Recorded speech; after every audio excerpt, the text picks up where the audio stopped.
Good afternoon, Maine. This is Chuck Ellis, and you are watching the Muddy Waters podcast. As you know, the Muddy Waters podcast exists to help the people of Maine better understand what's going on in our state by interviewing people, parents, teachers, school board members, and legislators, and different people from around the state telling their stories about what they're seeing, about what's happening. Because unfortunately, the mainstream media, whose job it is to inform the people about what's going on in their world. Number one, are focused on trying to distract you by what's going on in Washington, D.C., and are essentially a propaganda arm of the Democrat Party. And so we interview people from around the state to let you hear from people on the ground and people in the den, the lion's den, will say about what's really happening in our state. And we're fortunate to have with us today one of those who has been in the lion's den, I think, for 6 years, if I'm not wrong, Representative Jack Ducharme from District 71. Thanks for joining us. Thanks for having me, Chuck. Appreciate it. All, Always a good time. Hopefully, we'll have another like really exciting segment that we'll be able to get lots of views like last time. um, We but always have stuff to talk about. There's always stuff to talk about, yeah. Yeah. So, Hmm. yeah, I just wanted to, have you back on again because obviously, I think it's a little bit less exciting than our senator, who is the chair of the Appropriations Committee in Washington D.C. and therefore has a lot of power. But you do sit on the Appropriations Committee, in Augusta. And it's a bit of a different experience, I think, than what Susan Collins has. But you do get to see what's going on around some of the like you've been able to witness like the essential doubling of our state budget under Janet Mills Correct. firsthand. Yeah. Yeah, firsthand knowledge. Um, I went on to the Appropriations Committee uh, in the midst of first term. Uh, my first term started 2021, so January of 2022, I went on to the Appropriations Committee. By that time, first the biennial budget had already been done. That wasn't the first one; that was the second one. The second biennial budget for this administration, I believe. Um, and so that was all done. But when I went on appropriations in 2022, because it was in the quote COVID years, if you will, uh, and the state was awash with cash. I think the first supplemental that I worked on was $1.3 billion. And if you recall, back then we gave back about $850 million of that 1.3 billion to Maine taxpayers. In order to help Um, Janet get elected, is that what that was? well, That's that's the what that's the one. the some interesting asides about that. I remember having the conversation with then DAF's commissioner, Kristen Figueroa, and said, now we're going to do this, and this is going to be an election year, but you need to get these checks out by the 1st of July. And if you can do it, you need to do this by direct deposit.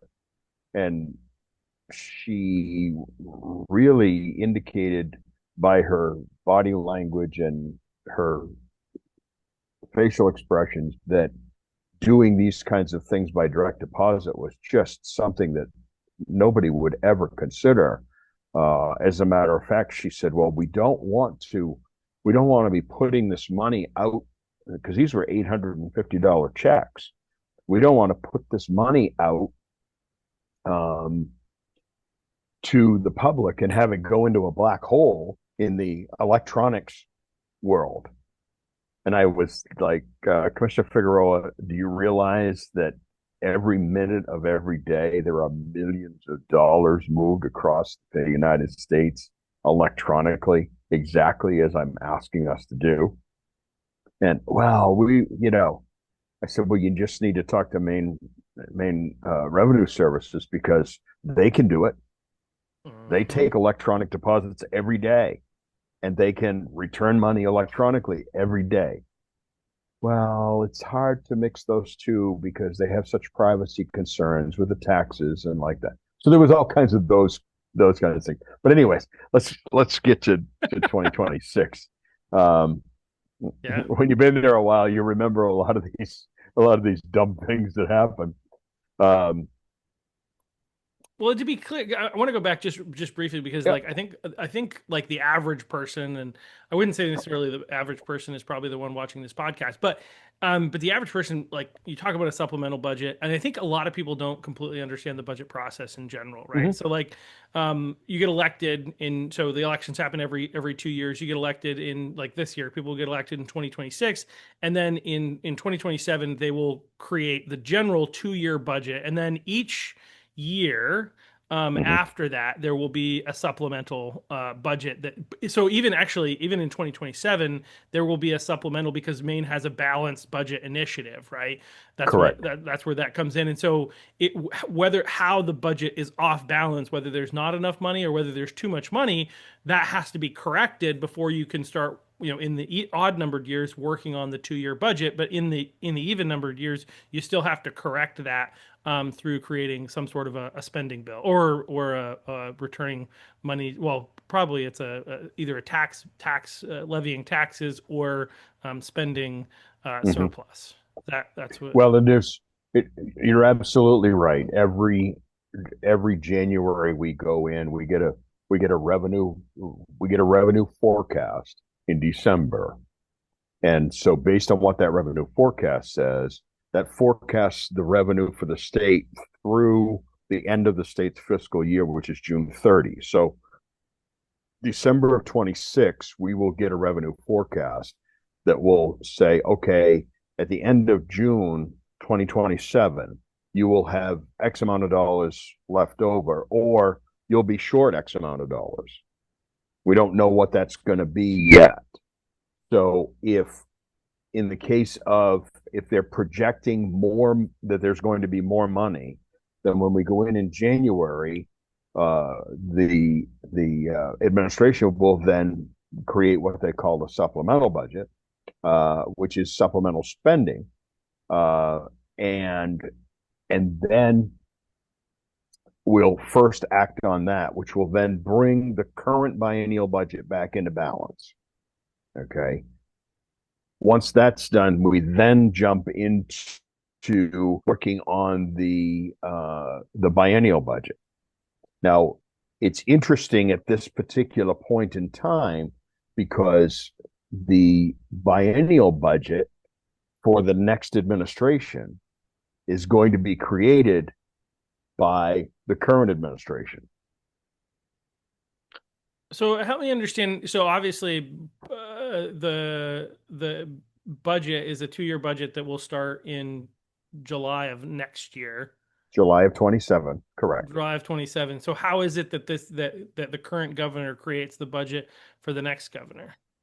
Because in order to get the budget ready so that it can be enacted by the legislature in time so that July 1st, the state has money to operate.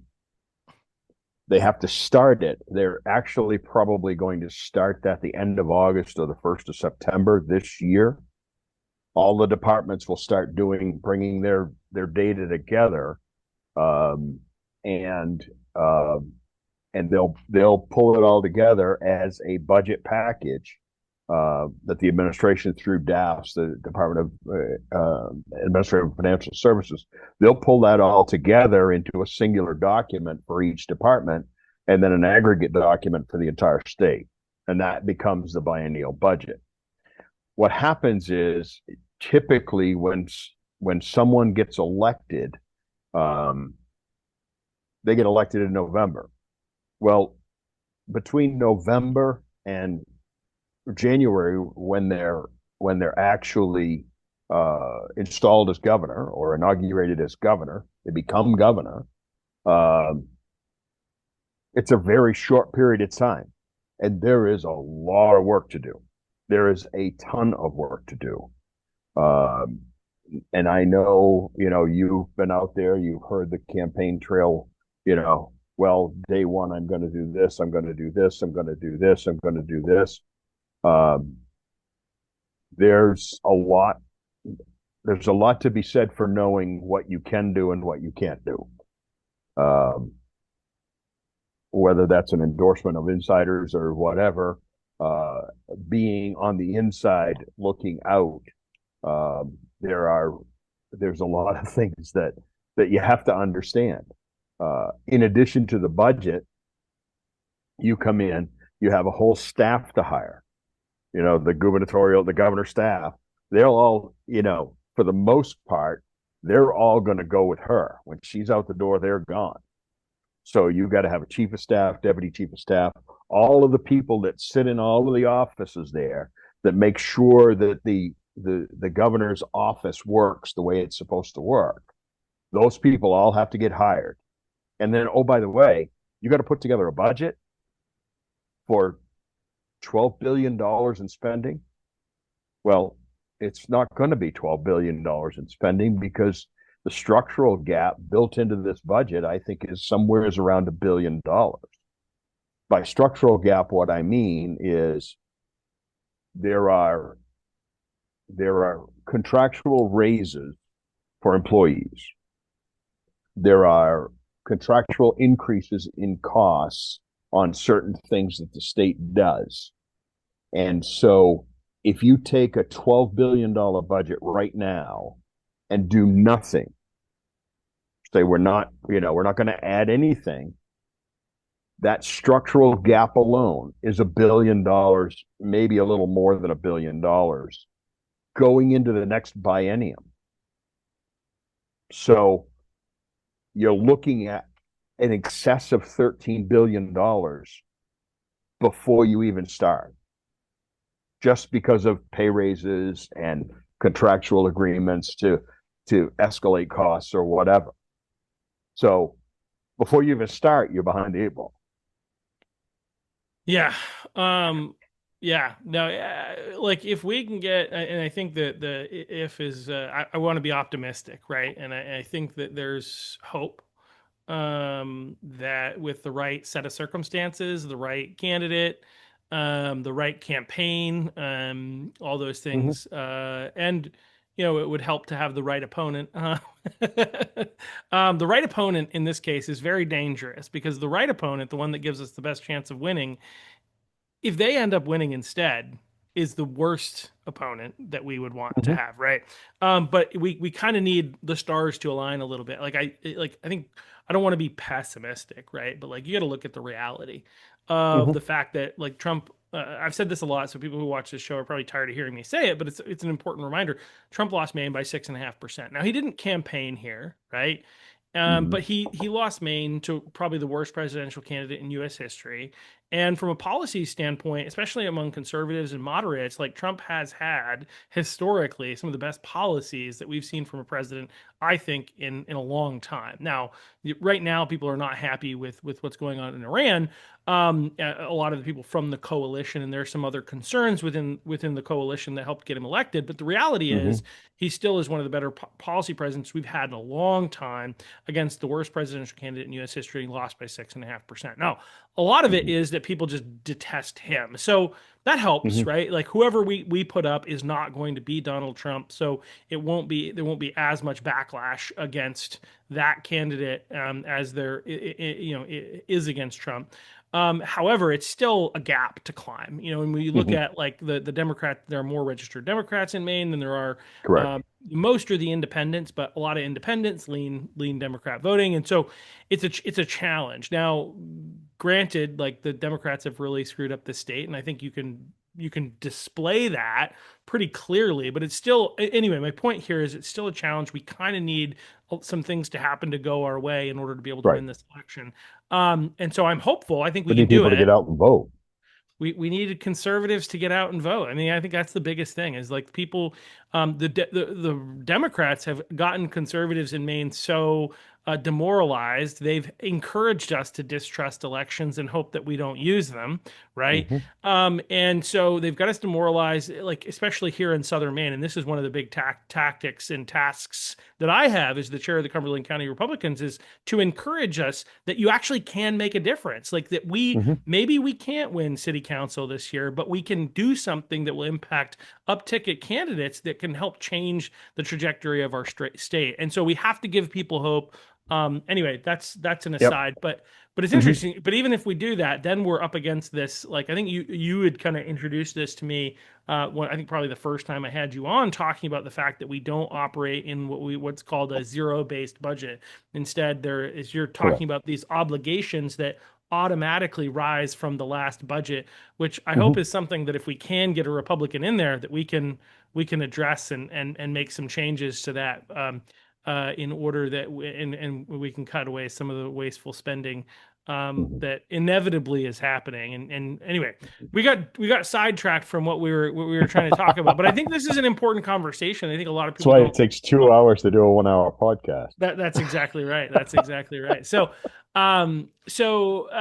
anyway, so you were starting to get to like this last year because I think we were trying to I think understand the budget and then the supplemental Hmm. budgets, which I think we've kind of covered that, and kind of all the rises that have happened, and so this year.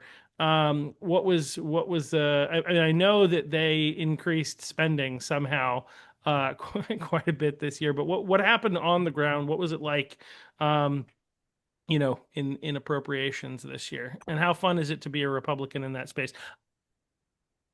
Well, I guess I would tell you people, people come up to me in the hallway and they talk about, I can't imagine the stress that you guys are under and so forth. And the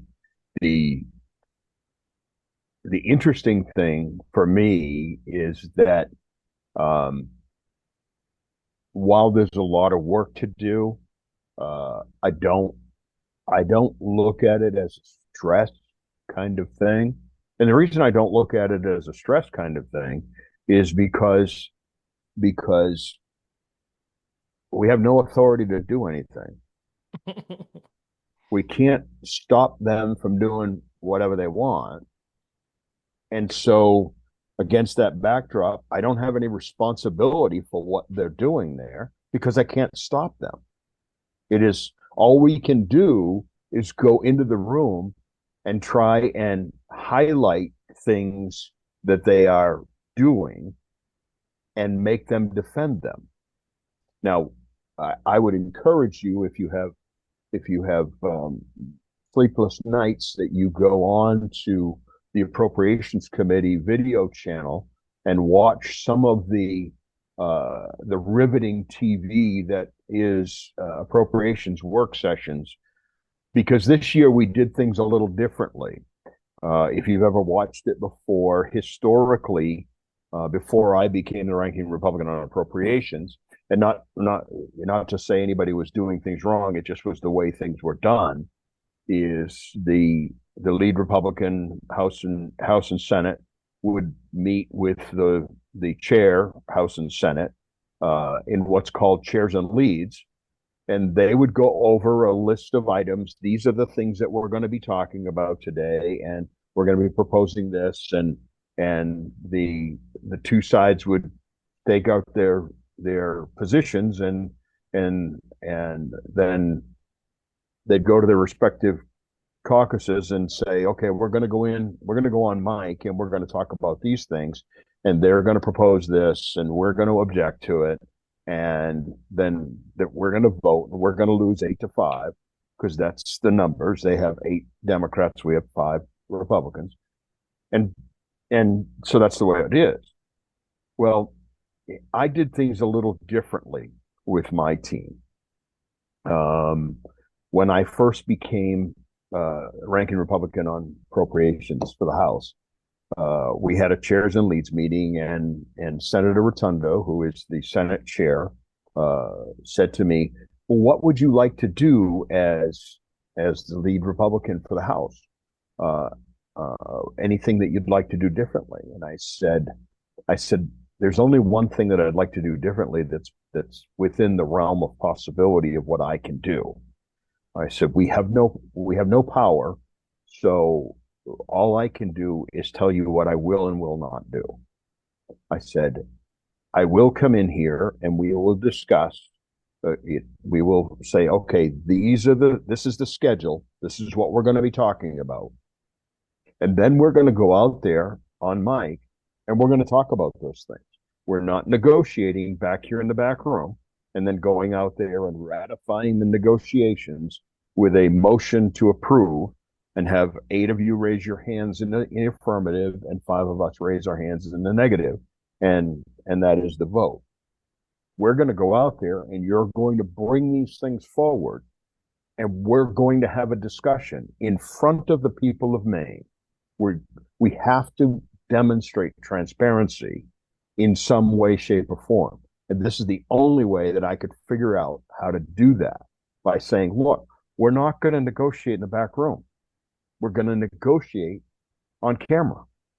And so that's why I say, if you get a chance and you want to look at some interesting, the supplemental was quite interesting because there were a couple of things, and you had sent me a note and given me some kind of things that you wanted to talk about.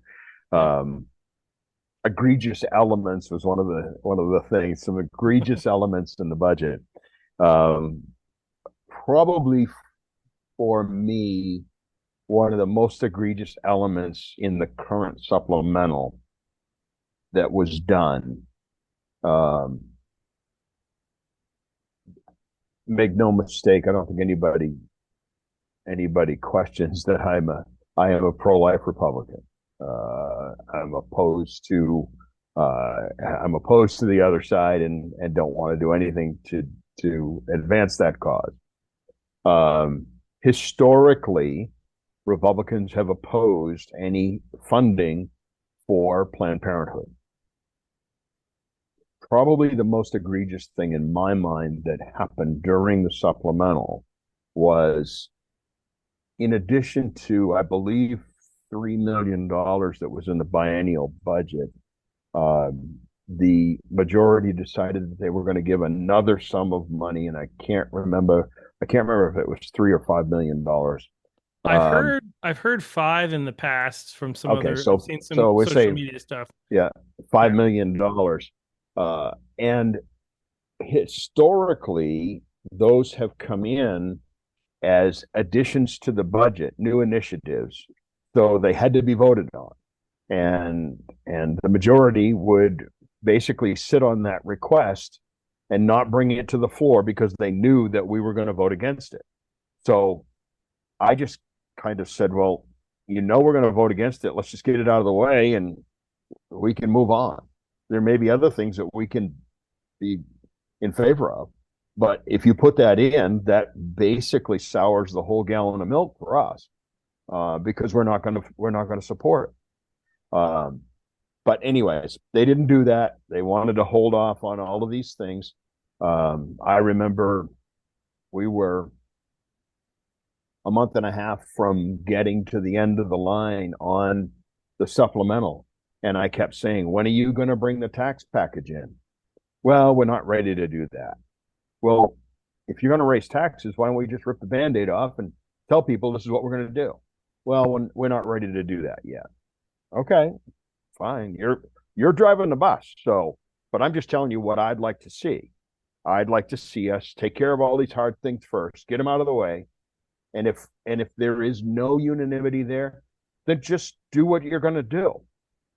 But don't make a pretense of negotiating and, we're going to try and get a bipartisan budget. Now, people always look and they watch those hearings, those work sessions, and sometimes Republicans would vote for a particular initiative. Oh, okay. So I'll give you an example. Adding $4 million to the budget to help county jails. Republicans are going to vote for that all day long. So when it came time for what we call the straw votes, because that's what those are in the appropriations work session, those are simply straw votes. They really don't mean anything. Hmm. They mean, okay, this if this comes before us, we're going to vote in favor of this particular initiative. Okay. If it's part of a whole package that there are things in there that we can't support, it's going to be a no. We clearly articulated that to the public in the work sessions. And we said, Mm-hmm. look, we're supporting these particular initiatives, but they're going to end up as part of a package that we're going to have to raise our hands either yay or nay on a whole package. And we don't have line item veto. Mm. And once you get that package together, if there are things in there that we can't support, we're going to vote against it. And that's exactly what we did. However, in the run up to that, we made sure to get the majority on record as to why they wanted to put this stuff in the budget. So this additional 5 million for Planned Parenthood is egregious to me, not because it's 5 million. That's bad enough. But not only did they put it in, they put it in as ongoing spending. So Planned Parenthood does not have to come back for an initiative in the next biennial budget. They're already, it's on the books that they're going to get $5 million.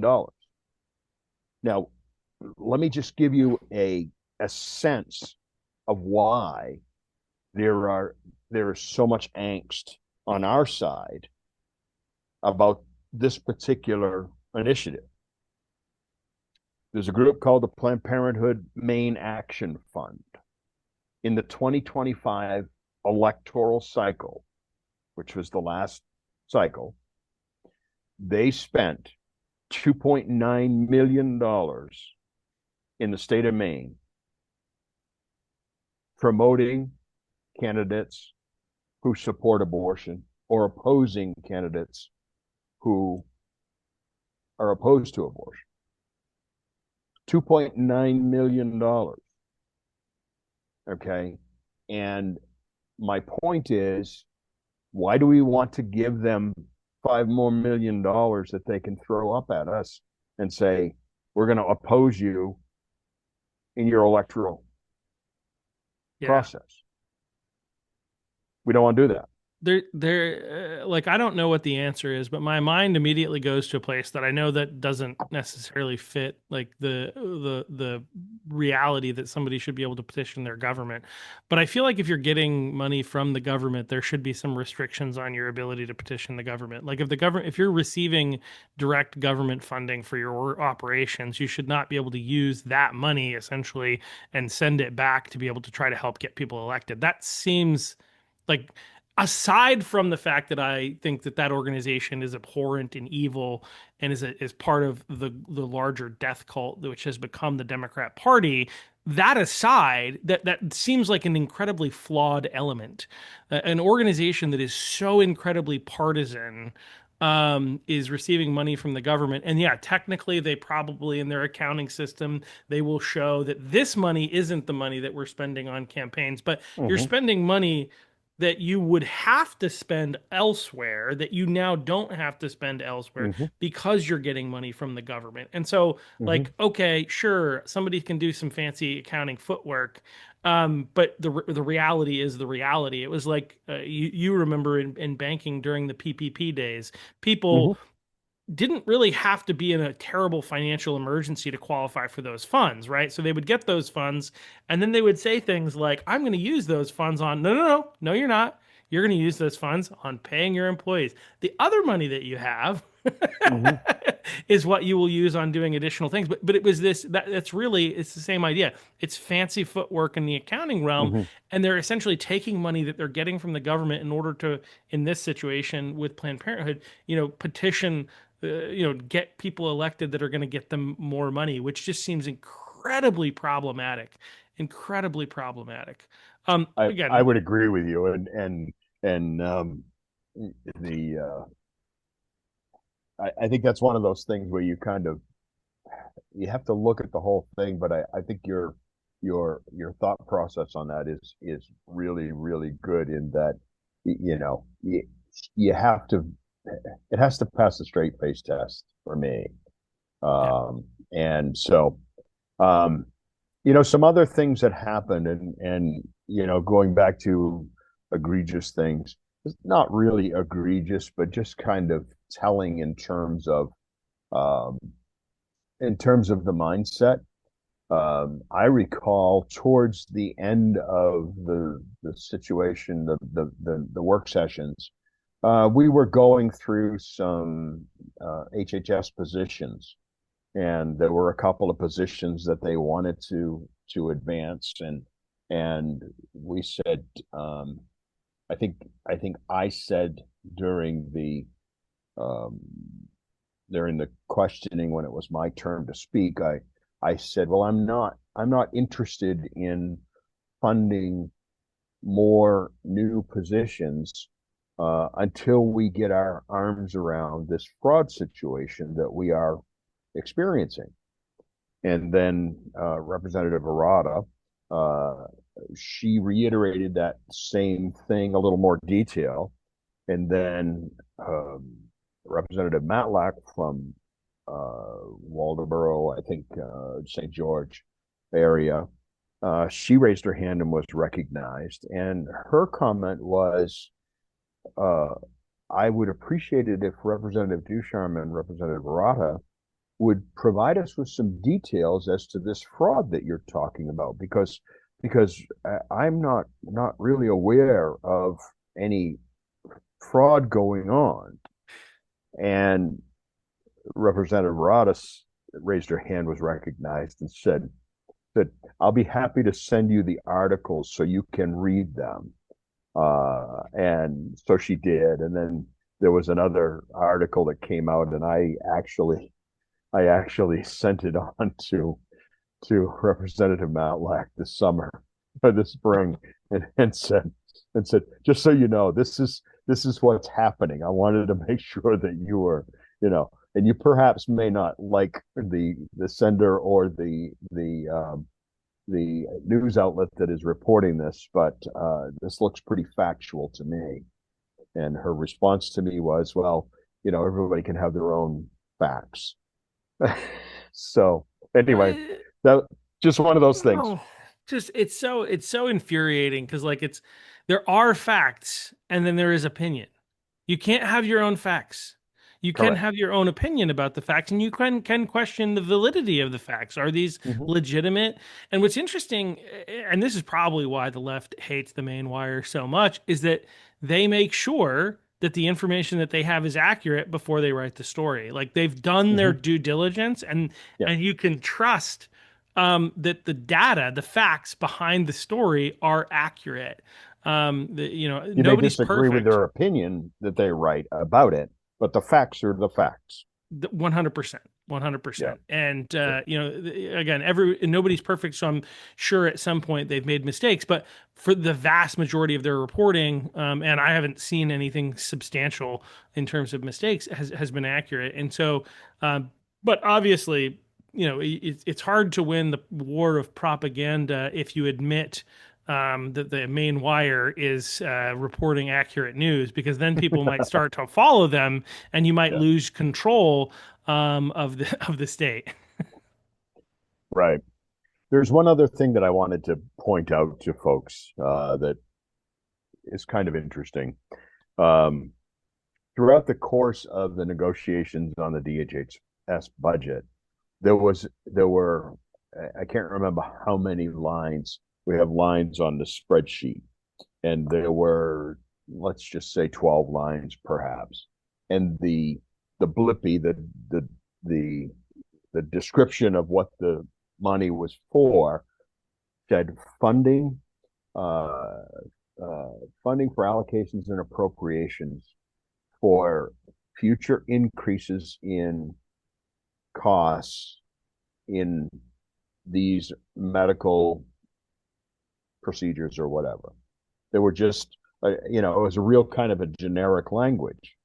Well, I added those all up and it was $116 million. And so I'm like, okay, well, we're parking $116 million off to the side for future cost increases in healthcare services. Um, and nobody answered the question. I asked the question a number of times. Well, what are these other lines that are here that total $116 million? And that $116 million, by the way, would draw down about $300 million in federal money. So it wasn't just $116 million. You have to understand that lots of times state money, if you appropriate state money, that gives you the opportunity to gather federal money as a match. And in many times it's 2 to 1, you know, two federal dollars for every one, Wow. one state dollar. So when you think about that, $116 million state money in a $12 billion budget doesn't sound like a whole lot of money, but if you're talking federal match, you're then getting up around a $500 million if you get a 2 to 1 match or whatever, and guess what? Now you're talking about real money. But but Yeah. anyway, What? so I'm And watching these things, and nobody from the administration, nobody from the Department of Health and Human Services is saying a word about these.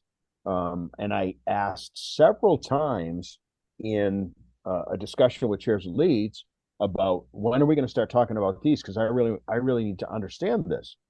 And well, I think and was told that we'll have the department come in and explain exactly what that's all about. Well, nothing happened, nothing happened, nothing happened. So we get close to the end, and we had done nothing in terms of um, in terms of the tax conformity pieces, things like no tax on tips and no tax on overtime. We hadn't done anything on the senior citizen exemption of $6,000 to offset the federal Social Security. We hadn't done anything with research and development. So I looked at that and said, well, there's $116 million there. I'm going to propose that we use that money for these things for Maine taxpayers. And it was interesting because we're in our work session, and the way it works is the majority controls the process. They say who's going to say talk when and all that.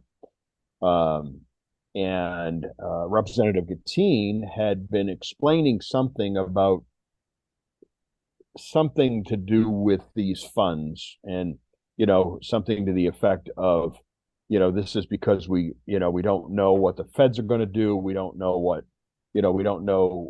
what funding is going to come through, and so we need to be ready for that. And so he finished up, and I raised my hand, and we had this group of bills, this group of line items that we were basically discussing, and I raised my hand, and Senator Rotundo recognized me, and I said, I believe we're discussing lines 132 to 141 or whatever it was. And she said, yes, we are. And I said, I don't believe that Representative Gatteen has made a motion, because you make a motion first and then you discuss. That's the way the rules work. yep. I said, so since he has not made a motion, I would like to make a motion. And of course, at that point, she was like, okay, well, go ahead and make your motion. So I made a motion to use that money, that $116 million, for all of these things that we wanted to get done, knowing that, I was going to make the motion. Senator Bernard or Representative Arado or somebody was going to second it. We were going to have a discussion around the table about it, and then we were going to vote, and we would lose 8-5. The point of that was to put that out there and say, okay, you got $116 million here. I've got a use for it that you're just parking it according to the way this is described in the initiative. So I'm going to use it to help the people of Maine as opposed to parking it off to the side. So we did a little discussion. Each one of us on the Republican side had some comment to make about it. We went to a vote. We lost the vote 5-8. They then made a motion to approve the funding for those specific lines. They won that motion 8-5. At that time, during that discussion, again, we said, what is this money for? I can't see why we need to park this money off to the side. And they said, well, that, the department says they need it. So, okay, fine. So we're going to vote against it. So we voted against it. I think it was 3 days later, the Maine Department of Health and Human Services announced by a memo that the MaineCare program was virtually going to be out of money on the 15th of May. And so therefore they were curtailing payments to medical providers until such time as the supplemental got passed and they were able to use that money to pay these providers. At that point, we figured out what the $116 million was. It was a shortfall in the MaineCare account that they didn't want to tell everybody there was a shortfall in the MaineCare account in terms of the budget, because that would have been, if they had announced that back in February when we started the supplemental, it would have been it would have been a huge deal, because MaineCare continues to be short money, and they're short money because they haven't figured out that you can't do all of what you want to do with the money that you have available. The taxpayers of Maine just can't afford it. We have nearly 500,000 people in the state of Maine that are on some form of MaineCare. We have 77,000 single childless adults with no disabilities that are fully eligible for MaineCare. And MaineCare, when I say MaineCare, I mean their medical benefits are covered. They get SNAP for food. They also get EBT. So all of those benefits come as eligibility. I thought SNAP. What is color me stupid? But I thought EBT and SNAP were the same thing. No, SNAP is food. Okay. EBT is cash. Wait, we give people cash? What? How did I not know this? Okay, I'm lost. We give people cash. Well, you remember you were around in the mid-teens when actually it was Senator Garrett Mason at the time was raising Cain in the Senate about EBT cards being used at casinos out of state. Yeah. Remember that? Yeah. Well, they put the kibosh to that, but they still get the money. I guess somehow I'd missed that we were literally giving cash to people who it's about the eligibility. If you're eligible for MaineCare, you're eligible for the full suite of benefits. You get it all. But like, if you're eligible for MaineCare, you're probably also eligible for reduced or government housing, right? Absolutely. And you're getting your food paid for. What else do you need money for? Cigarettes, coffee, brandy. Right. Yeah, exactly. Like that. Well, the government, the government should not be on the hook. Well, that's it. I mean, That's wow. Sometimes there's kind of a flip comment, but when I look at my budget, of things that I want to buy, well, there are some things that I want to buy, probably I want. Yeah. I'm fortunate. I can buy what I want typically when I want to. If you For make the your most own part, money, you can spend it on your wants. But if your money's coming from the correct. government, Hmm. needs only. Continue. Sorry, that's Well, that's your hard line. That's your hard line right wing thought process there. But that's not how the government works. well, the So government doesn't work, so there's if you're that. eligible, then you get the full suite of benefits. So um, I mean, those are the kinds of things that just the whole idea that they knew when that supplemental budget was written that they needed $116 million because they were short, but they didn't tell us that that's why they needed that money. They couched it in language that said funding to offset future increases in healthcare services. That's a little bit duplicitous in my view. Tell me Dishonest what, is another way to say it, but yes. well, I was trying to be nice. Yeah. Trying to be nice, Chuck. You gotta try to work with these people. I That's right. don't. Well, I you would can love to say have whatever them you on, and want. I would love to like Yeah. question them directly, like I did with Yeah. Representative Macias. But I think since he came on, they've opted not to have people come on. But yeah, no, it's dishonest, is what it is, and that's like, look, both parties to some degree are trying to figure out how they can use the realities of what happened and what's happening, Hmm. as part of the propaganda machine, right? Like, so me Correct. saying, for instance, the mainstream media is the propaganda arm of the Democrat Party, I think it's true. But both parties have ways in which they're positioning things, and this will upset some people, but I don't really care. But like when Trump was at the end of his first presidency, because of COVID and because of like the government being shut down, rates were at an all time low. Um, Hmm. and he cites that, right? He cited that as he was leading into both of his next two elections, right? Yep. Or I guess in 2024 in particular, looking at what mortgage rates were at and all this.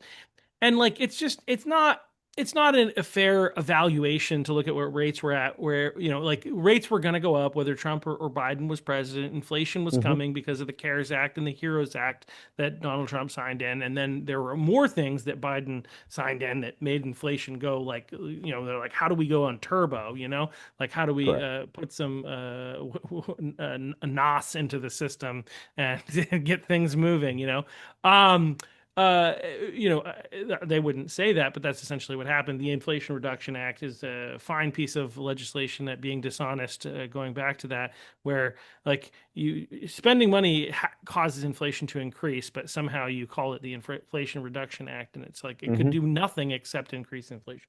Anyway, Correct. that's all aside. There's always going to be a way in which the Republicans are going to try and frame things, the Democrats are going to try and frame things. Right. But like, there are situations like what Trump did, which was telling an actual fact. It wasn't like giving you a really great sense of what was actually going on in the moment. But it was useful to be able to make a comparison. It's not untrue. So what you're talking about, though, is like they're being downright dishonest and saying that this is for something else when they knew exactly what it was for. Um, it's there's a difference between, what do you want to call it, framing, like, what's the term I'm looking for? I can't find it, but basically framing something that really happened in a particular way, and like saying something that is false, right? And that's like essentially what I'm hearing is what happened is they knew what it was. They knew it was coming. They set it aside intentionally so that we didn't have huge issues come up with them not being able to fund things that they needed to fund, but they couldn't come right out and say it because it's not beneficial to their movement. Well, and it's interesting because I called out the department on that very thing. Said, why didn't you tell us in February that you were going to have a MaineCare shortfall? And nobody had an answer except that the MaineCare director then posted on some place saying that she had told us in her presentation to us, meaning I took it as meaning the Appropriations Committee, I think she was talking about the HHS committee, that they were going to have a shortfall. Now, I did reach out to my colleagues on the HHS committee and say, did you hear about this shortfall? And I reached out to all five of them, because there's five Republicans on the HHS committee to eight Democrats. Um, and to a person, nobody heard her say that they were going to have a MaineCare shortfall. And I looked back at appropriations time hearings when she was before us, and I didn't hear her say it one time. So I just, I don't want to call people a liar. I just think that you have to be honest about what you're doing, and if you can't be honest about what you're doing, then why should we ask you to do it again?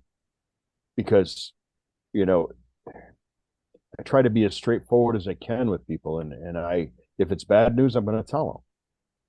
So that's really kind of my frustration with that, Chuck, is Yeah. is that and then everybody looks at it like, you know, I'm running around the state house with my hair on fire because it's not a big fire because I don't have much.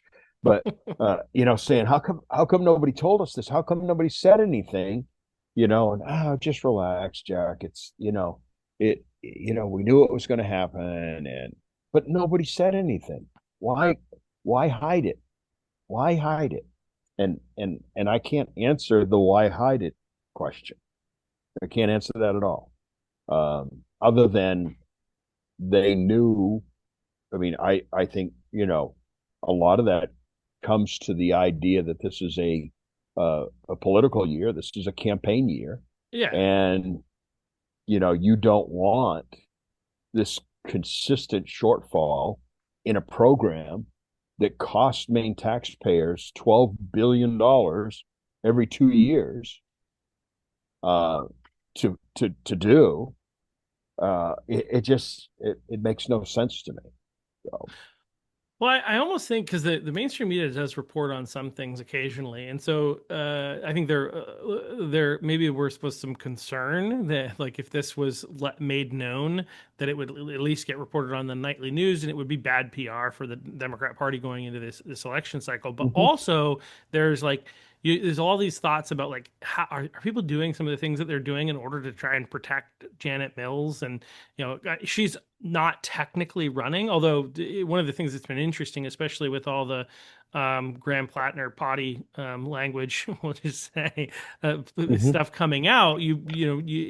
Janet Mills having suspended her campaign but never seeking to be removed from the ballot or to be removed from consideration is becoming much more interesting, and it'll be very fascinating to see whether or not something there's a curveball between now and June 9th, as like I just like I we if somehow Graham Plattner becomes the candidate of the Democrat Party, we have to make them own that, and we have to like that has to be it's all about like, look, we're here trying to create policy and we're trying to do good things, and you're in the middle of like trying to get somebody who is the least qualified human being I think that has ever run. I don't know if to be a little aggressive here. I'm going to be careful, but like at the very least, one of the least qualified human beings on so many levels. Yeah, he may be a good public speaker, but like this guy is a train wreck inside of a tsunami. I just don't even understand. Like, and it's like there's so much content, and they knew all about it, which really makes you wonder if they think they've grown that bold and that they're going to be able to get away with it. But yeah, We'll see. hopefully we the Maine people can show them pretty clearly that like, look, there are limits. There are still limits, for Democrats. There are stronger, more stringent limits for Republicans, but there are definitely limits even for Democrats. But Well, we'll to have your to point, see. to your point there, if Mr. Plattner, and I don't know him, but if he had an R next to his name, there's no way he'd be on a ballot. Oh, 100%. He wouldn't have got his signatures. I mean, I just Yeah. and I look out at the landscape on social media and other places, and see, the people that are lined up supporting him, and I'm like, if he had an R next to his name, you'd be pillorying him, you know, and Yeah. demanding that he be censured and all the rest of that stuff.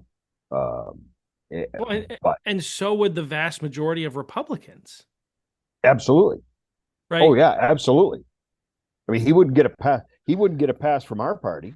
No, no, not like. I just don't get it. But that's not my race. That's somebody else's race. And But you have to um, wonder if that's like some of the politicking. I mean, I think in general, like as a Democrat Party, we don't want to admit that anything's wrong, and so we don't want to present the problem until we have the solution, right? And so we pass the budget. Here's the money. Oh yeah, by the way, there's a shortfall. Look, we've got the money for it. We're good, right? Like that looks a lot better than this like, there's a shortfall. Where are we going to find the money from? And then have that be reported in the news cycle. It just shows. mhm, And I think having the solution immediately makes it a much shorter story. So I think there's some politics there, but I think some of the other things, yeah. you really have to wonder.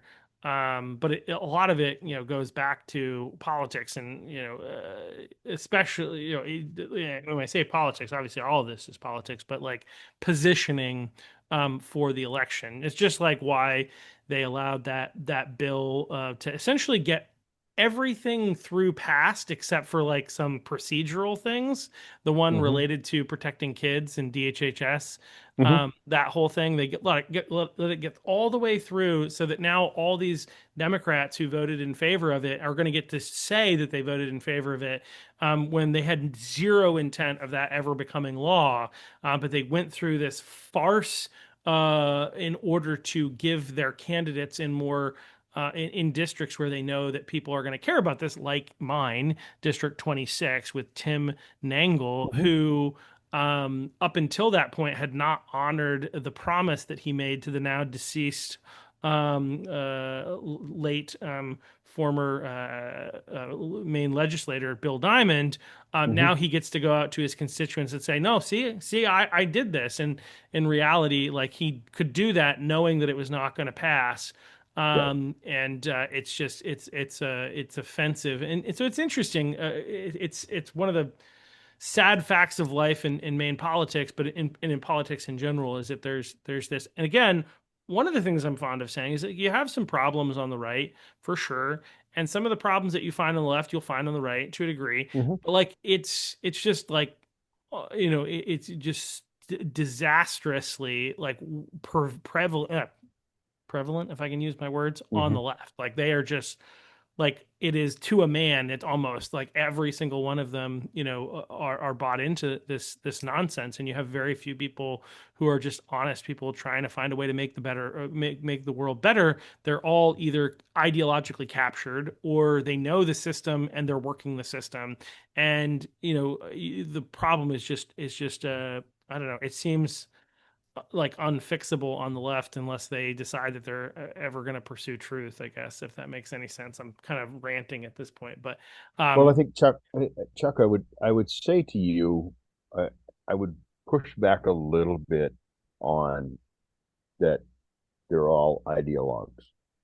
They're well, I all said either ideologically captured or they know what they're doing and they're not good people.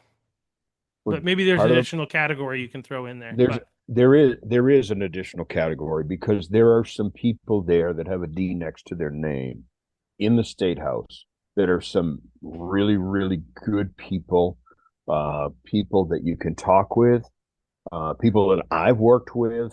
Um, and and the problem is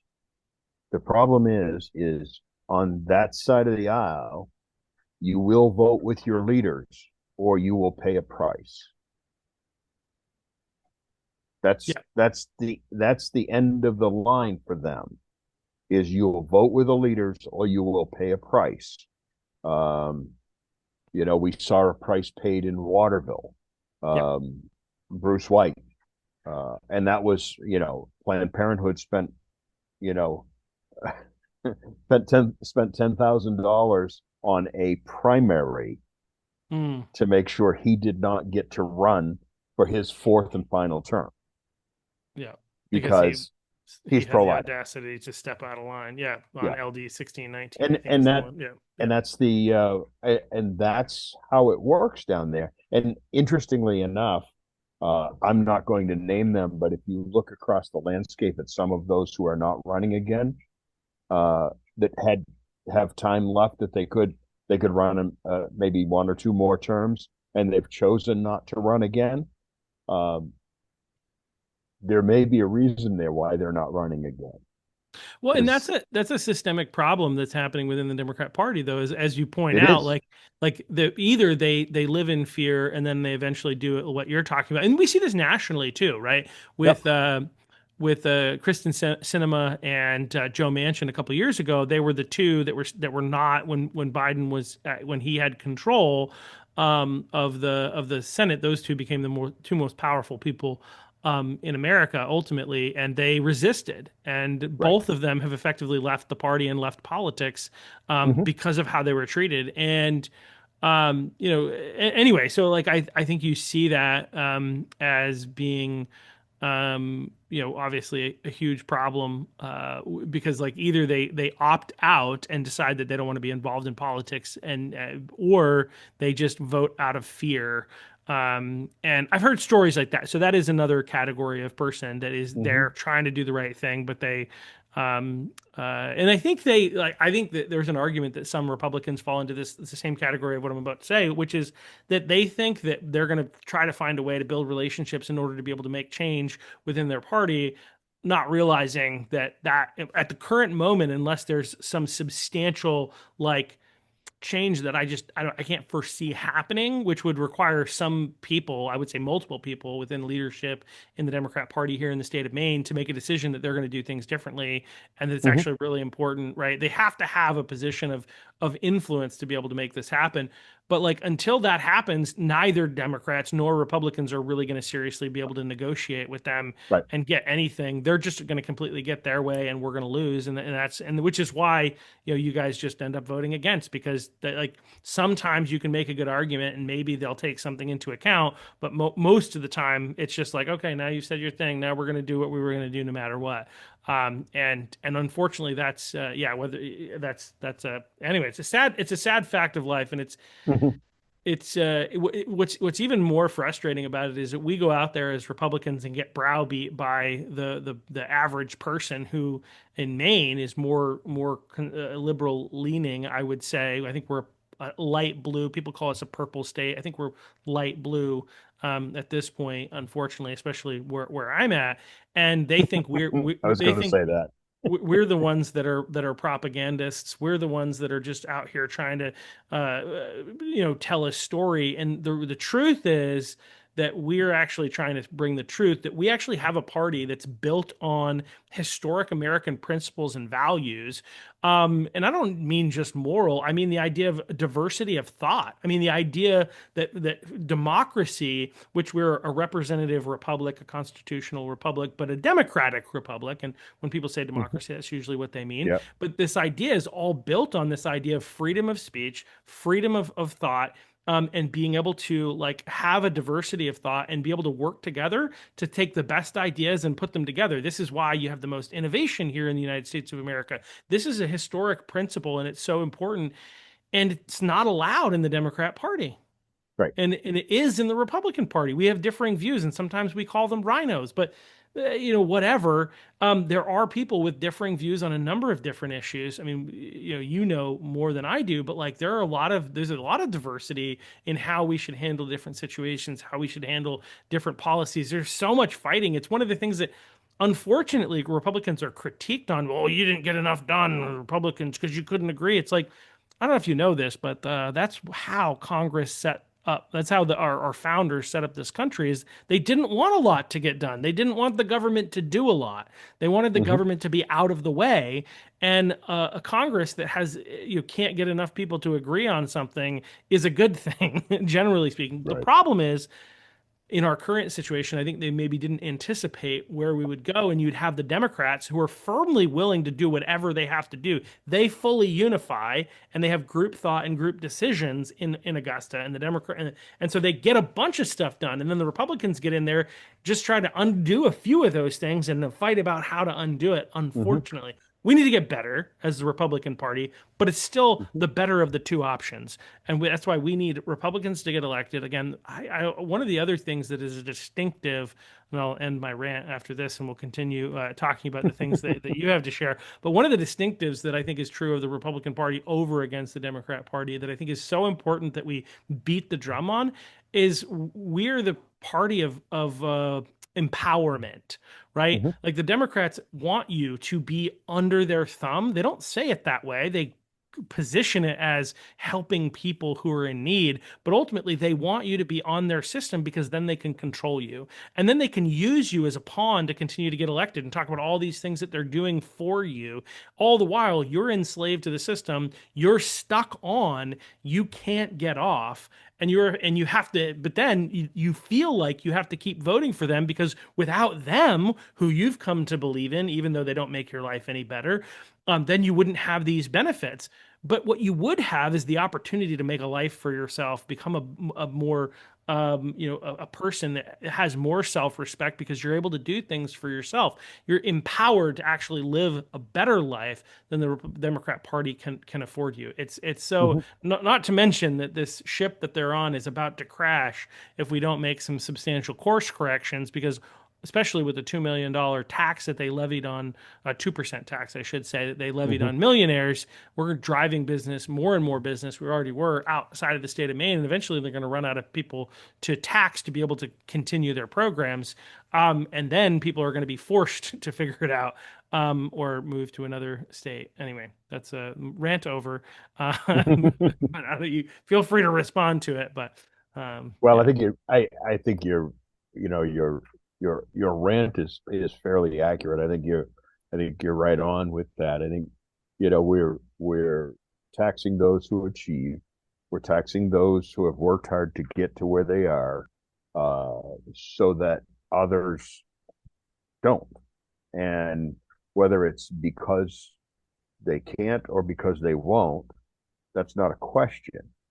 It, and I think if you look at nearly every Republican that I've talked with, if somebody if somebody is in the system and they're truly in need, if they're if they have situations, if they have disabilities or whatever, kids, old people, whatever the case may be, I don't think there's a single Republican that is willing to reduce how we help those folks.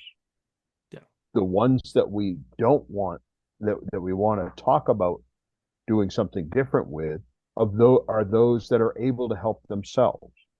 When we have 40% of our workforce that doesn't work, 40%, uh, but everywhere you go, there's a help wanted sign. yeah, We have a problem. yeah. And when people say, "Oh, I can't find a job," well, if you can't find a job, you're not looking. Right. I just think that and people will beat me up and say, "Oh, I've been looking for 6 months." Okay, tell me what you've done to look. Well, I've been on Indeed every week, and I've sent out 4,000 resumes. How many times have you gone and knocked on a door? How many times have you picked up the phone and called somebody and say, "Hey, I really need a job. I sent you my resume." Uh, you know, Looking for a job has to demonstrate how you will work. And if all you want to do is sit on the keyboard, then an employer is going to look at that and go, "Yeah, okay, whatever."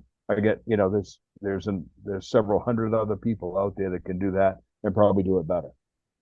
So those are the things that we really need to do. I've talked a lot about MaineCare with other folks, and I think that there's a MaineCare, as it's constructed, currently has a cliff. If you make more than 138% of federal poverty level, which turns out to be about 23,000, then you're booted off MaineCare. Well, Republicans have historically said, okay, well, if you're working, you shouldn't be on MaineCare. Well, what many have done, and I'm only recounting to you what I've heard anecdotally from business owners. People don't want to work more than 20 hours a week, because if they work more than 20 hours a week, that pushes them over the threshold. Yep. Or if I ask them to work more and they're getting close to the threshold, they're going to quit because they don't want to lose their quote benefits. Well, they can't afford to. Like, so I had an employee back when I was managing Key Bank I used to work there in Wilton, and I had an employee who was working for me who was, I think, I can't remember if she was a 20 or 30-hour employee. I think she was 30 at the time. She's a single mom, and so I was like looking for every opportunity to get her extra hours, right? Yep. Because I knew that she could use the money. And then she came to me and she's like, I can't work any more than my contracted hours. Mm-hmm. Otherwise, I will lose like, I think it was well over $500 a month in benefits, which Mm-hmm. I wouldn't be able to guarantee the amount of income that she would need to be able to make up for that, because I couldn't guarantee more than her minimum. And so she basically Yep. had to shut it down. And so again, that's exactly what you're talking about. They're stuck. Even if they wanted to be able to make more, they can't afford to do it. Right. And I think what we need to do is we need to look at those rules that say, when you hit this number, you're done. I think what we need to Right. do is we need to say, when you hit this number, well, maybe this goes away, but we'll still keep the healthcare piece. I don't like the fact that the other side has created the vernacular that MaineCare is health insurance. It isn't health insurance. It should be health care for those who cannot afford to buy insurance. And there's a difference. Right. If they Yeah. look at it as health insurance, that if it's going to be viewed as health insurance, then we need to start having MaineCare do copays, which you can't do, and people have to be contributing to it as they can. Those two things don't work in the current system. So let's look at how we can continue that healthcare piece for these working people so that they don't lose the healthcare, but we start to drop off some of these other things like the EBT card. You work a few more hours, you're going to get a little more cash. Well, then you have more cash to do with what you want to do. Keep your SNAP benefits up to X amount of dollars, whatever, pick a number. And then after that number, the SNAP benefits go away. Those are the kinds of things that I think we need to look at, creative solutions to try and make this more manageable so that the Maine taxpayer can afford it. Yeah. I think one of the challenges historically, one is that Democrats and Republicans don't like to talk to each other, but I think like people haven't got creative with this. If Republicans have been in charge, again, Republicans struggle to get things done if they're in charge, and I think like with the I think the Democrats would just want to have more people on it, right? And they don't want to give people the path off of it. It doesn't appear. But I think one of the challenges for Republicans is like, okay, if we do that, we're going to make it like so that more people qualify, and that's where I think we need to be careful.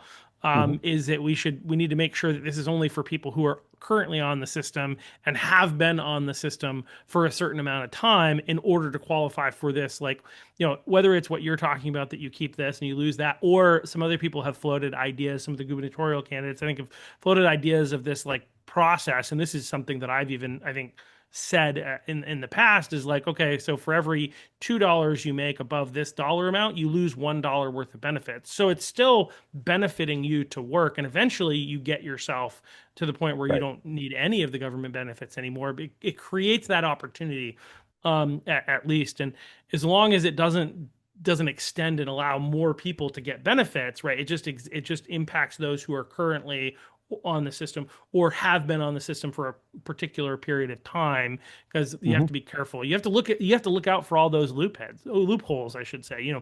all the unintended consequences and things like that. So um so You asked me. You asked me Yeah. about bipartisanship. Yeah. Well, I was a co-sponsor on a bill with Representative Holly Stover from Boothbay, a Democrat. We co-sponsored a bill together to institute a pilot program for managed care for the cohort of MaineCare users, the single childless adults with no disabilities. Those folks would have to go into a managed care setup so that instead of using the emergency room as their care and having MaineCare pay for it, they had a primary care provider, and they had to go to the primary care provider to get clearance to do whatever they needed to do. Very much like I do with Anthem. Yeah. I have Anthem, and I need to go to my primary care provider, and I've been doing it for 25 years. So we know that it's a system that works. Um, and and that bill was presented to the Health and Human Services Committee, and before it was presented, this bill sponsor, Representative Stover, was told that the HHS committee was going to kill the bill before we even presented the bill. How do what's the point of putting forth something that you think is going to make sense if those in charge, meaning the people in charge of the HHS committee, Michelle Meyer from Kittery, and I think Henry Ingerson from down your way. Yeah. He was the Senate chair. You look at those, and it's like they're just they're not even willing to talk about it. And this was a bipartisan bill. This is a bill that's been around for a long time. It has been very well talked about, very well vetted. Other states are doing this. And all they could say was, this was a disaster in Georgia and we're not going to do it. Well, why was it a disaster? I don't know. We don't know why it was a disaster, but it was a disaster in Georgia and we're not even going to talk about it. That's what happens to bipartisan stuff. Yeah. Somebody comes up with an idea that it was bad here, so it's going to be bad there. Well, maybe it was bad there because they didn't do it well. I mean, there is that. So They don't seem to have a problem with something not working somewhere else when it's called socialism. well, there is that. But the problem with socialism. Sooner or later, you run out of other people's money. Right. Well, but they don't like you to the idea that it didn't work somewhere else, so we can't try it here. It's Right. like, well, socialism has worked nowhere, so why are we doing it Yeah. here? But anyway, it's headed in a bad direction. Yeah. But I think it's interesting. Like, obviously, but okay, but with socialism, to separate that from what you're talking about, socialism never has worked. It has No. always led in a bad direction, which it's doing throughout all of the West. In all reality, people just aren't seeing it because they're trained not to because of all the propaganda that happens. Like that's the reality. And other parts of the world have been growing economically while places that rely on socialistic ideas and with those growing are beginning to struggle or have already struggled. Like one of the things I knew from investments is that all of like basically when you got to international investments, a lot of the funds that we used to be working with who were the international funds that okay, eventually international is going to pick it up. They're gonna, and we've been waiting for Mm-hmm. like 20 something years for the West or the rest of the West outside of America for their economies to pick up and just not happening. And it's that socialism that's kind of like so ingrained in their society that wouldn't even be able to survive if it weren't for the fact that the United States has been underwriting their national defense through Correct. us funding and running NATO and protecting everybody ultimately. Mm-hmm. Why they don't have to have a military because we've got one and military capability. So it doesn't even really work even there, but they have, anyway, whole Yeah. nother story. But when it comes to something like this, where there are places where it is working, right? Mm-hmm. With what you're presenting, they're still rejecting it because there's a Correct. place where it's not working. In other words, this wasn't our idea. Maybe we'll package it differently so that it's worse somehow. and sell it in the future. But right now, we're Yeah. like, it's so frustrating. So were there, so Anyway, like, yeah, so that was one of the things that was an attempt at bipartisanship, and very unfortunate. You can talk more about that if you want, or have you hit all the questions? Because I can't remember if you've shared like one of your biggest successes. I think, maybe that was getting them to be able to say stuff all on the record rather than make decisions in the back room. But maybe there are more fun, good, positive things that happened this year in a, well, you those know, are, yeah, doing, making sure we had that transparency was yeah, helpful. I did find, and I was trying to think if I could pinpoint a specific bill, or a specific initiative that we advanced, um, at the appropriations level, uh, that at the end of the day came back and they agreed to do something with it. I'll just give you one bill that's kind of an interesting bill. There was a bill sitting on the table that was passed. It had a $50,000 a year fiscal note. The bill was to provide, reimbursement for private funeral directors to transport bodies from far-flung places throughout the state of Maine to the medical examiner's office for autopsies when that was required. Well, for many years, that has just been a requirement that the funeral directors did that, and they didn't get any compensation for it. Well, now with the advent of, $999 funeral services and so forth, they don't have it. Whenever you reduce those numbers to a certain point, you know as well as I do, if you squeeze that margin, pretty soon the stuff that you were doing for no money goes away. Well, right, funeral directors were saying we can't afford to transport bodies. I mean, it costs a lot of money to have a guy run to Augusta with a body, bring the hearse back. When they get done, we go back, get the body, bring it back to us, and all the rest of that. So, interestingly enough, Senator Baldacci from Bangor put in a bill. The bill got passed, $50,000 a year ongoing spending from the chief medical examiner's office to reimburse these funeral homes.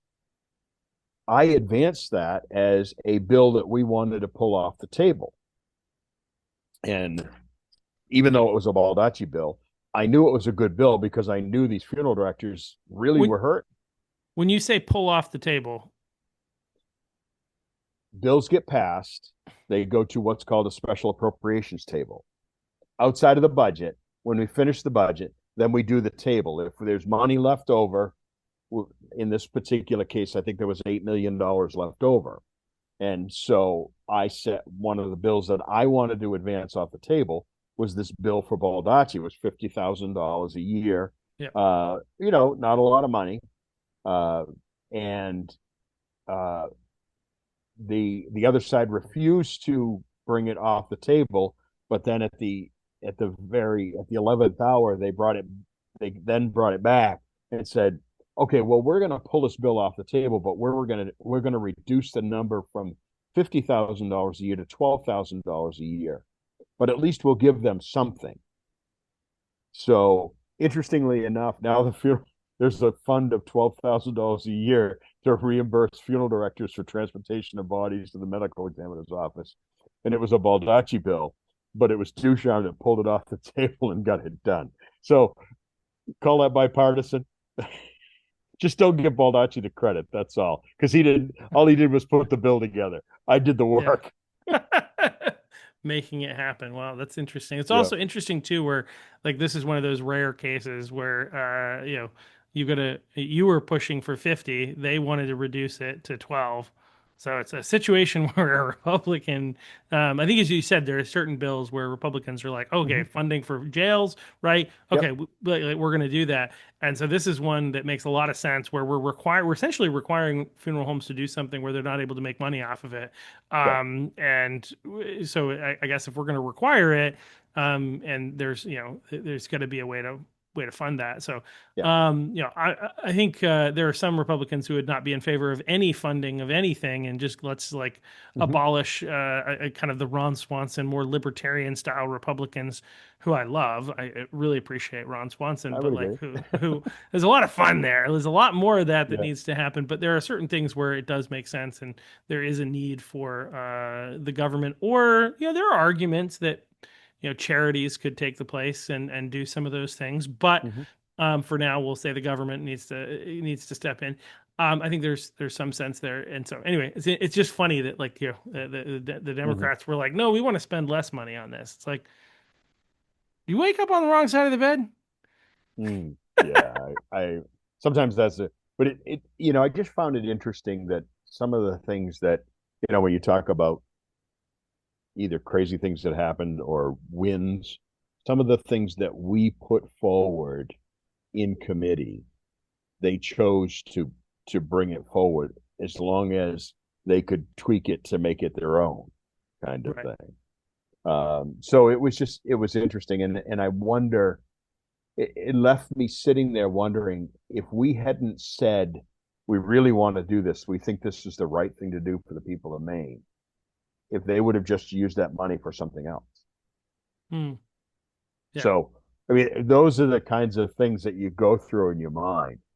Now, I'm not going to let you sit there and think that I'm not going to not going to be that guy that says, "Hey, I'd love the pressure of having to do a biennial budget.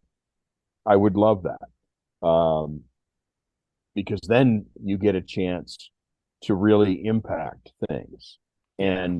And the I think one of the reasons the budget has grown is that in on the other side of the aisle, there's a real difficulty to say to people, no, we can't do that. Now, you've been there, I've been there from our banking background. Yeah. How many times did somebody come and say, geez, Chuck, I need to get a loan, and their credit was terrible or it didn't make sense. They didn't have the means to pay it back in an appropriate time. So you had to say, no, I can't do that. Well, Right. I think perhaps we need to get some bankers on the D side, or at least let the bankers that are there make decisions about how we're going to spend money. And that hasn't been happening. Well, the So, dangerous thing is there too, though, is that there are a lot of bankers who are not good with their own personal finances, but but at least they understood.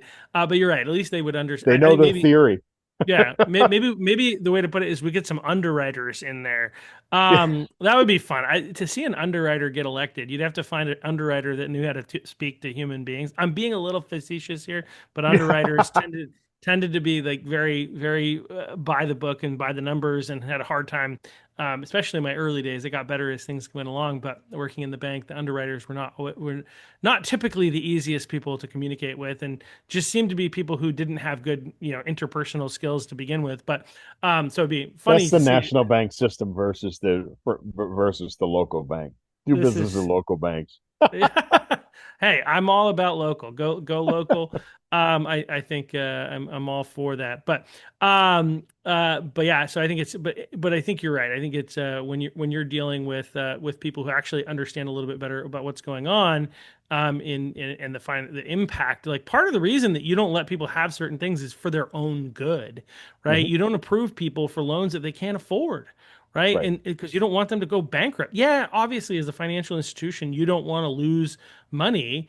And that's one of the reasons you don't want them to go bankrupt. But it's also not Hmm. doing good service to your client. Like a healthy Right. client is better for the bank. And so healthy citizens are better for the government, right? Like if we're Right. not causing people to be in the situation where all these people are living on the government and are just they've just become dependent. Now they're not doing anything to contribute to society in a way that would cause the economy to Right. grow, right? And so Hmm. there's yeah, anyway, it would be great to have some more people with banking. I tried twice, but I'm Hmm. not running this year, Jack. maybe Yeah. maybe in the future we'll get back and consider coming back, but right Well, now, you're doing some tough work just doing the podcast and all the rest of that stuff, and we appreciate it. So, Well, Yeah. that and chairing the Cumberland County Republicans, which is a bit of a task. I saw that. Yeah, I saw that. yeah, it's a lot of fun. Good luck in that House district, Scarborough, Westbrook, and all that. Yeah, Scarborough, Westbrook, and a bit of Saco and some Yeah, Saco. Yeah, yeah. we'd really like to get Paul LePage's favorite House rep out of Augusta and just let him make trouble in Westbrook if we could. That would be great.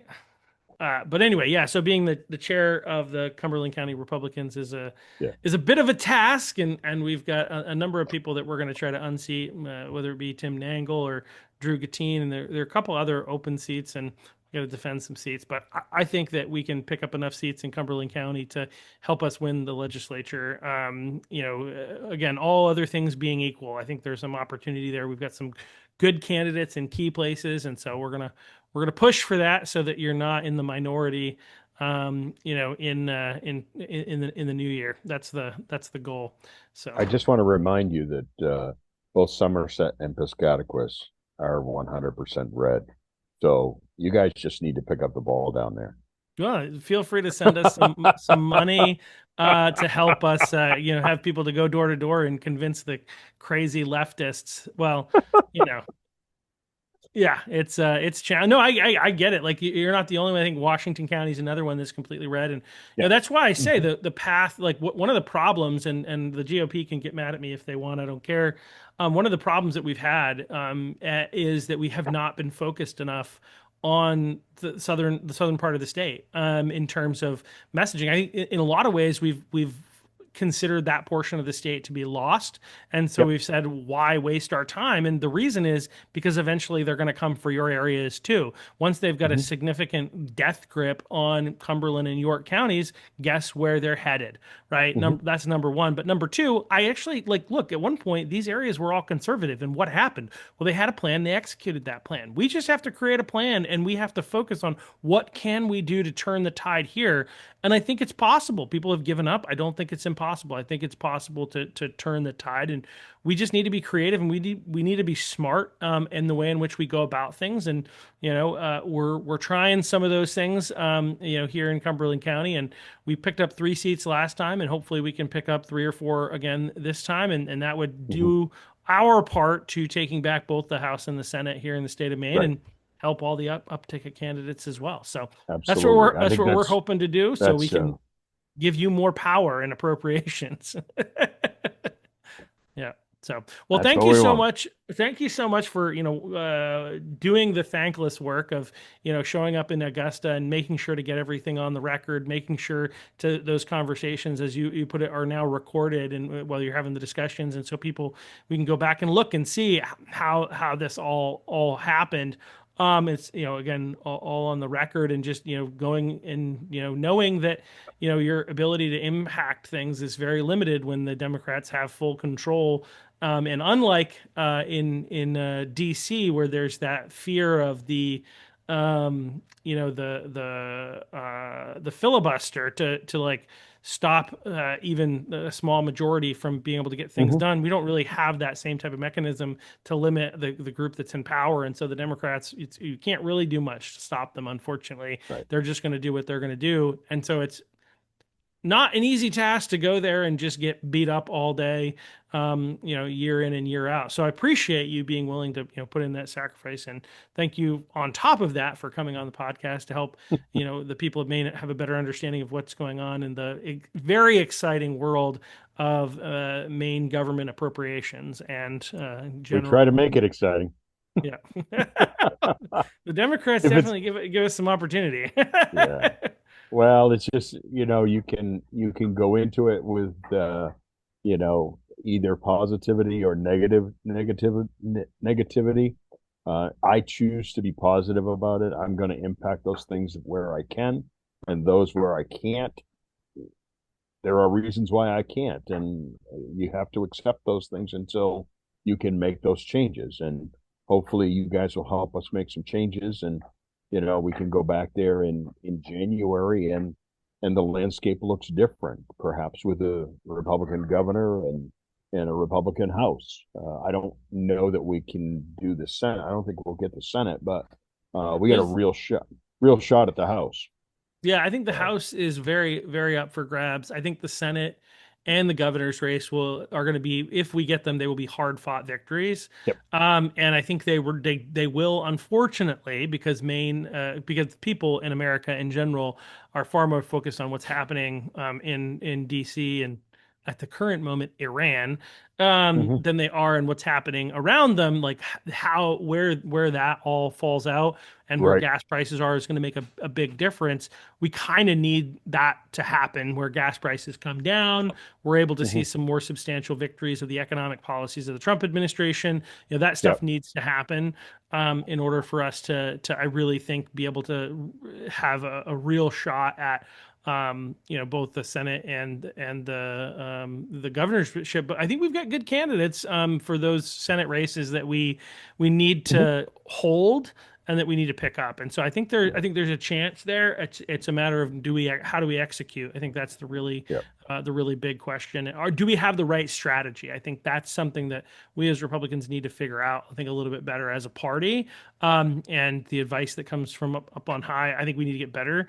And specifically, I think Cumberland County is not the rest of the state, and the strategy here it Right. needs to be different. And one of the fun things that I've learned that I'll just kind of put into that category is, unenrolled voters in Cumberland County, uh, by and large, tend to be more liberal leaning than unenrolled voters in Somerset County, for instance, right?